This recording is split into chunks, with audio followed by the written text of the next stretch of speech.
اور کون سی سبجیکٹ مجھے کتنا فائدہ ہوا ہے انشاءاللہ اس سلسلے میں بھی ورکشاپ جاری رہے گا. حضرت گرامی آج کے پروگرام. السلام علیکم سامعین. 5 ذی الحجہ کی تاریخ شروع ہو چکی ہے. 11 جون ہے. خبر کا عنوان ہے انفارمیشن ٹیکنالوجی کا درست استعمال. ہم اور آپ ایک دوسرے تک جو بات پہنچاتے ہیں، بات پہنچانے کے آج کل نئے آلات، نئے اسباب، نئے ذرائع پیدا ہو چکے ہیں. سوشل میڈیا کا دور دورہ ہے. ان نئے آلات کے درست استعمال کے لیے، اس کے طریقے کو بتانے کے لیے امام الحدیث شاہ ولی اللہ کے آبائی وطن پھولت شریف میں جامعہ امام ولی اللہ اور اسلامک فقہ اکیڈمی کے مشترکہ تعاون سے ایک پروگرام منعقد ہوا ہے. یہ پروگرام جامعہ امام شاہ ولی اللہ میں ہی منعقد ہوا ہے. یہاں ماشاءاللہ جامعہ کے ناظم تعلیمات مولانا وسیع سلیمان ندوی اور مسلم پرسنل بورڈ کے شہر قاضی مفتی محمد عاشق پھولتی وغیرہ کے اہم بیانات ہوئے ہیں.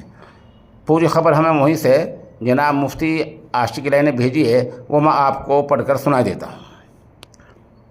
موجودہ دور انفارمیشن ٹیکنالوجی اور جدید ذرائع ابلاغ کا ترقی یافتہ دور ہے. اگر ہم نے اس ٹیکنالوجی اور مواصلات کو صحیح مقصد اور مثبت اہداف نشانے کے حاصل کرنے کے لیے استعمال کیا تو اس کے ذریعے دین کی دعوت اور اسلام کی تبلیغ بہتر طریقے پر کر سکتے ہیں. ان خیالات کا اظہار مولانا وسیع سلیمان ندوی نے اسلام کی فقہ اکیڈمی انڈیا کے زیر اہتمام اور جامعہ امام شاہ ولی اللہ الاسلامیہ پھولت مظفر نگر کے اشتراک سے منعقد 2 روزہ ورکشاپ کے افتتاحی خطبے میں کیا.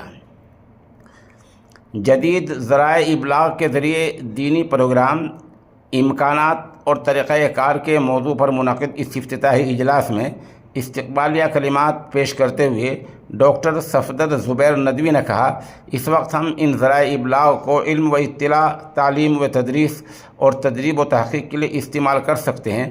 اگر ہم نے اس پہلو کو نظر انداز کر دیا اور اس کو صحیح مقصد کے لیے استعمال نہیں کیا تو غلط اور فاسد معلومات اور مواد سے دنیا بھر جائے گی.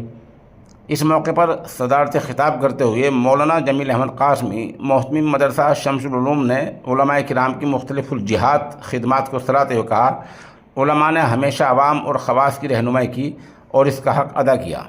افتتاحی اجلاس میں پروفیسر نصیر احمد مفتی وسیم خان رازی نے بھی مختصر خطاب کیا.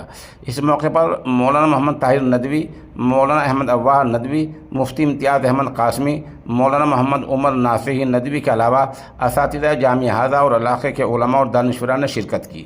اس 2 روزہ ورکشاپ کے اس افتتاحی اجلاس کے علاوہ آج سے کل تک 5 علمی نشستیں ہوں گی.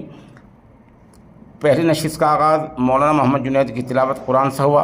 مولانا اسامہ خان ندوی نے نعت پیش کی، جبکہ نظامت کے فرائض ورکشاپ کے کنوینر ڈاکٹر مفتی محمد عاشق صدیقی ندوی نے انجام دیے. بہرحال تو میں اس خبر کے لیے یہ بتا رہا تھا کہ ہم لوگ آپس میں جو ایک دوسرے تک بات پہنچاتے ہیں، اس بات کو ایک دوسرے تک پہنچانے کے لیے بہت سارے نئے آلات موبائل سمیت پیدا ہو چکے ہیں.